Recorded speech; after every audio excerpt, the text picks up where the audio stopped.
Yes, of course, we're still watching the situation as it continues to unfold in the DRC very closely. In fact, on a post on X a short while ago, EFF leader Julius Malema has said that a recent Parliamentary Portfolio Committee meeting has had to be shelved because the Defence Minister was a no-show.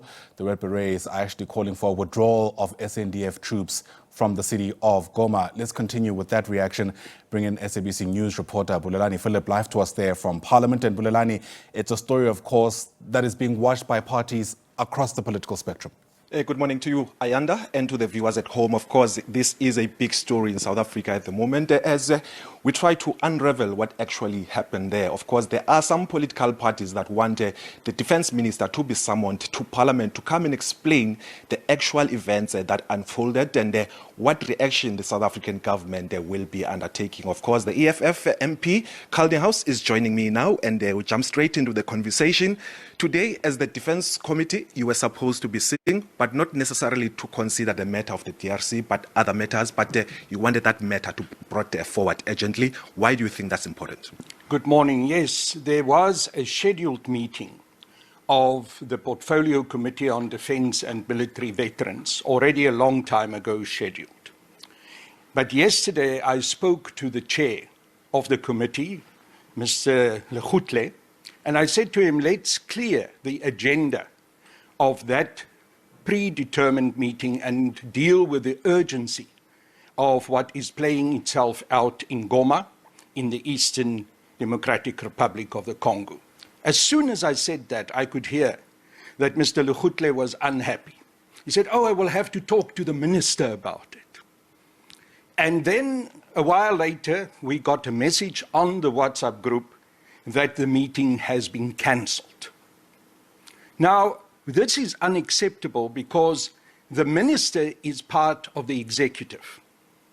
The Portfolio Committee on Defence and Military Veterans is part of the legislative pillar of government. So we are in the oversight position. We must review the actions of the minister. We cannot be told by the minister that it doesn't suit her to come and account in front of the Portfolio Committee meeting.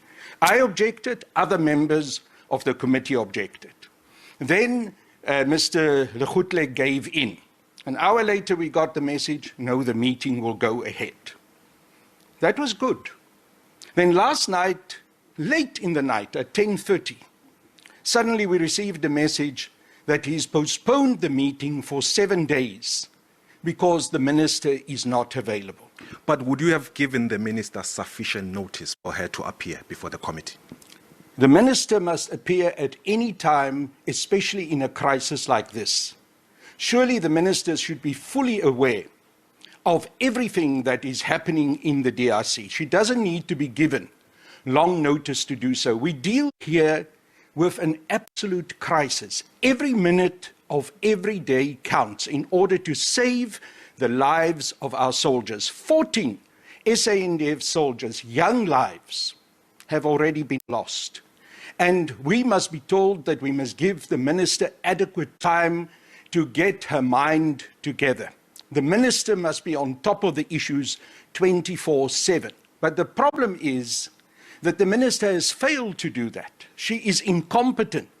She's unable to deal with these issues. That's why she lied in an SABC TV interview, saying that the SANDF is able to deal with the issue in the DRC, while it was already clear with the events that was happening there that the SANDF was in dire straits without resources and that our soldiers were dying.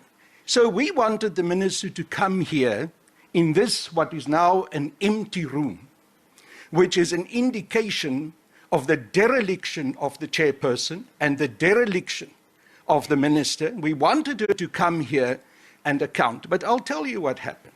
But we're getting tidbits of information. As an MP, what do we know? What happened and whether is the South African government equipping the resources that are required in that war? You're quite right to say we're getting tidbits of information because the SANDF and the minister, and especially the president, they are not communicating with us. And the minister would have had an opportunity to explain in this committee hearing facing the difficult, hard questions.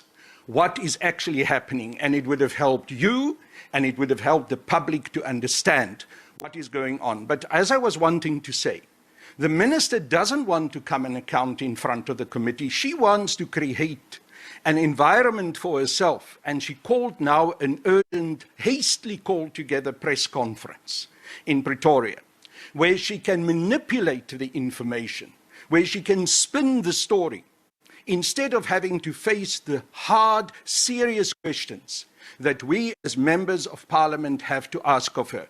The president of the Economic Freedom Fighters, our Commander-in-Chief, Julius Malema, stated a year ago that the SANDF troops are not resourced, they are being sent to be killed in the DRC, they must be called back. For a year, myself and other members of the EFF have been calling for our troops to be called back. Go and listen to the statements that I made in the various portfolio committee meetings on defense and military veterans. The speech that I made on the 14th of November, when I said the SANDF is collapsing. Go and listen to all of that. The minister was fully pre-warned. The president were, all of them, fully pre-warned. And yet they allowed this disaster to unfold. So now, myself as a member of this portfolio committee has a duty to insist on behalf of the Economic Freedom Fighters that our SANDF soldiers must be brought back immediately, that we must strengthen our ability to evacuate them. Goma is in the process of falling if it's not fallen already. From what you know, has that peacekeeping mission surrendered to the rebels? Well, you see, again, we get bits and pieces of information. But overall, my impression is that our peacekeeping mission, the SANDF side, is giving in. It is falling apart. Sadly so, under pressure because of a lack of equipment. And I want to say that those soldiers are courageous. They have been sent there in the most horrible circumstances without the necessary resources. And we insist that their lives must now be saved. So when we condemn the minister and the president for the dereliction of action, in fact, it is treasonous what they have done. At the same time, we honor the soldiers who followed instructions. Soldiers are given instructions, they must follow it. There are soldiers who lost their lives. I spoke 2 days ago to the wife of one of those soldiers. She told me that on Monday, that was before the 23rd, when her husband died, he sent her a message. He said, "My dear wife, I'm being sent now into a very dangerous place at Sake. We do not have the right equipment. We cannot defend ourselves. If you don't get any further message from me again, know that I've perished. Please take care of my children." This is the personal sacrifice that had been made by those soldiers. And this is what condemns the President of the Republic of South Africa and the Minister of Defense and Military Veterans, because they knew exactly what they were doing. We told them, and yet they sent our soldiers in there to die. And now they run away from accountability.